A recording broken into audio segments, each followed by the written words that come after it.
Hi everyone, it's me Lubna. Today is Sunday, September 29th, 2024. This video is dedicated to my beloved, and the topic of this video is going to be about forgetting myself and remembering the self. And I'll talk more about what I mean by that after I share with you a journal entry that I wrote yesterday in my journal. So this is the journal that I'm currently working on. And before I read the pages aloud to you, I wanted to actually show you the pages.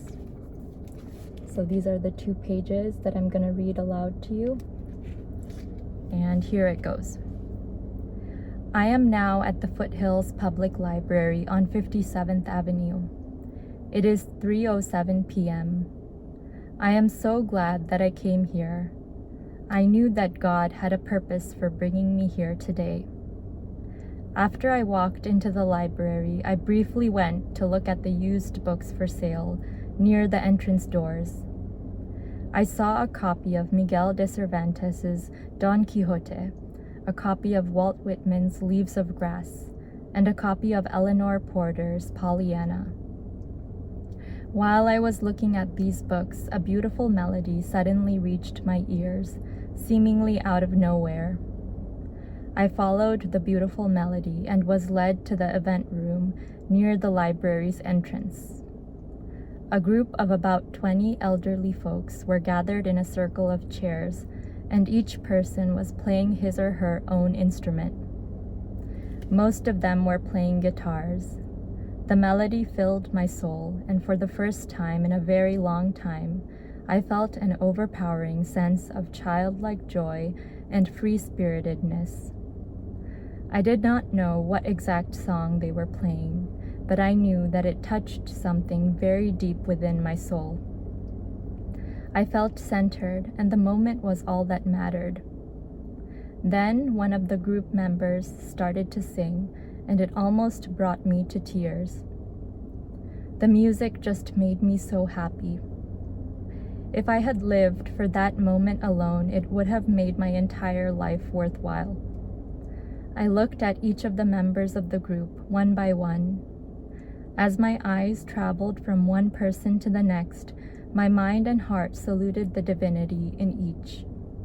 We are, each of us, all divine, and sometimes we forget that.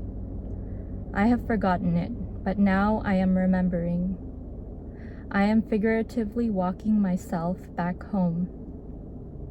And now, after having listened to such beautiful music being produced through waves of air reaching my tired and hungry for beauty ears, I am feeling renewed and rejuvenated. Hope is born again within me. The elusive charm of ambition no longer serves to motivate me. I am motivated by the pursuit of beauty for beauty's sake, knowledge for knowledge's sake, and love for love's sake. I am figuring out that life is greater than I thought it was, and that love rules all things. So that is the journal entry that I wrote yesterday while I was at the local public library.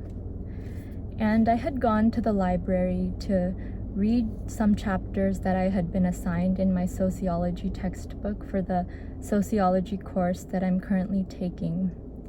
And as I wrote in my journal, after I entered the library with the purpose to go and sit down at one of the tables and read my sociology textbook as efficiently as I could, I got distracted by this beautiful melody and also by the books that were for sale near the library entrance. And the music just, I don't know how to explain it, it just touched me so deeply, and I found myself walking toward the event room where they were playing the music almost like automatically, and while I was standing there for about 45 minutes listening to those elderly folks playing their music, I forgot about my own self and my own problems and the things that I had to do that were on my schedule and all of my ambitions and stresses. Everything just disappeared in that moment as I was quietly listening to them playing their music, and I felt so much joy in that moment.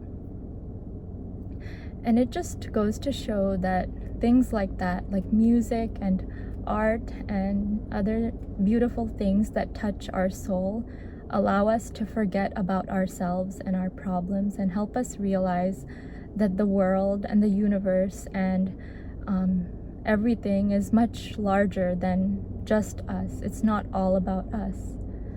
And it's similar to something that I've experienced. For example, when I was on an airplane once, I remember I had to study for an exam when I was in medical school while I was on an airplane traveling back from California to Arizona. And as I was looking out the window of the airplane, I had a window seat, by the way. I was looking out the window of the airplane and I was looking at how all of the houses and the cars were becoming smaller and smaller as the airplane was getting higher and higher up into the atmosphere. And as I was sitting there and studying for my exam while looking out the window, I realized how small my own problems are and how small I am compared to the entire ocean of humanity. And when a person thinks about that, it's very reassuring, and it all of a sudden helps you get rid of a lot of stress and a lot of anxiety that you might be having about your own problems and your own issues and everything going on in your life. It all seems so small. And that's why often experiences like that, whether going on an airplane and looking down at humanity that appears so small, like every house and car appears so small, and also listening to music that just you get lost in the music and you lose yourself. Those things bring us joy. Those things bring us a sense that it's not all about us, and they help us to feel united with the rest of humanity and the rest of creation. And I just wanted to share that experience because it has been on my mind since yesterday when I was sitting in that event room and listening to those elderly folks playing their music. And it was honestly a very divine experience. It's hard to explain unless you've experienced something like that for yourself. But anyway, that is my message for today. I hope that I've taught you something about seeking out experiences that help you to forget about yourself and to remember the self, or in other words, all of humanity and your unity with the rest of the universe and with the rest of humanity. And with that, I really hope that you have a wonderful day, afternoon, evening, or whatever it is, wherever you are in the world.